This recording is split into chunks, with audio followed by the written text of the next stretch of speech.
Integration. Meditation in action. I have found that modern spiritual practitioners lack the knowledge of how to integrate their meditation practice with everyday life. I cannot say it strongly enough. To integrate meditation in action is the whole ground and point and purpose of meditation. The violence and stress, the challenges and distractions of modern life make this integration even more urgently necessary. People complain to me, "I have meditated for 12 years, but somehow I haven't changed. I am still the same." Why? Because there is an abyss between their spiritual practice and their everyday life. They seem to exist in two separate worlds, which do not inspire each other at all. I am reminded of a teacher I knew when I was at a school in Tibet. He was brilliant at expounding the rules of Tibetan grammar, but he could hardly write one correct sentence. How, then, do we achieve this integration, this permeation of everyday life with the calm humor and spacious detachment of meditation? There is no substitute for regular practice, for only through real practice will we begin to taste unbrokenly the calm of our nature of mind, and so be able to sustain the experience of it in our everyday life. I always tell my students not to come out of meditation too quickly. Allow a period of some minutes for the peace of practice of meditation to infiltrate your life. As my master Dudjom Rinpoche said, don't jump up and rush off, but mingle your mindfulness with everyday life. Be like a man who's fractured his skull, always careful in case someone will touch him. Then, after meditation, it's important not to give in to the tendency we have to solidify the way we perceive things.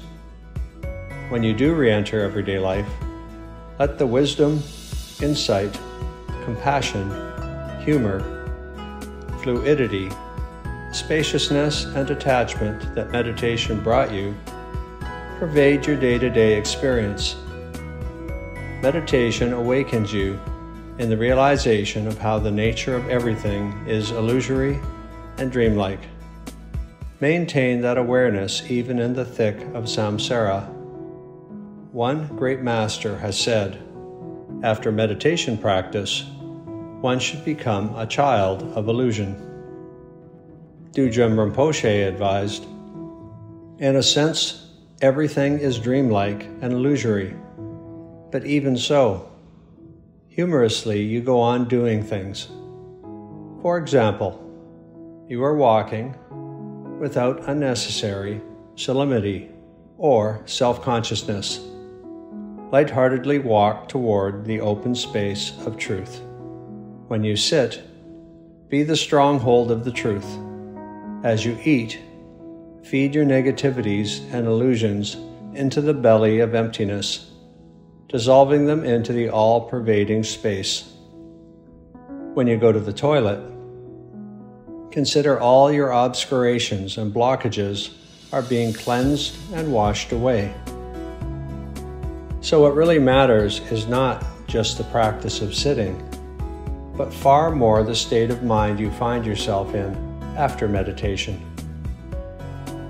It is this calm and centered state of mind you should prolong through everything you do. I like the Zen story which the disciple asked the master, "Master, how do you put enlightenment into action? How do you practice it in everyday life?" "By eating and sleeping," replied the master.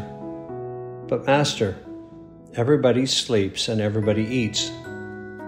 But not everybody eats when they eat, and not everybody sleeps when they sleep."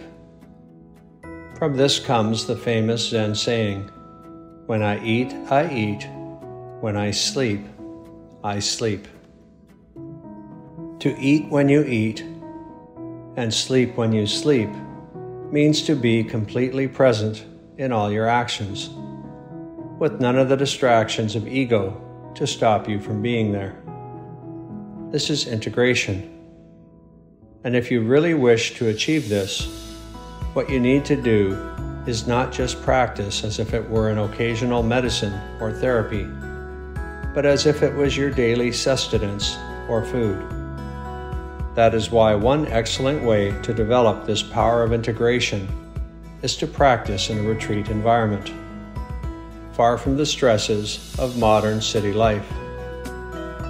All too often, people come to meditation in the hope of extraordinary results, like visions, lights, or some supernatural miracle. When no such thing occurs, they feel extremely disappointed. But the real miracle of meditation is more ordinary and much more useful. It is a subtle transformation, and this transformation happens not only in your mind and your emotions, but also actually in your body. It is very healing. Scientists and doctors have discovered when you are in a good humor, then even the cells in your body are more joyful. And when your mind is in a more negative state, then your cells can become malignant. The whole state of your health has a lot to do with the state of your mind and your way of being.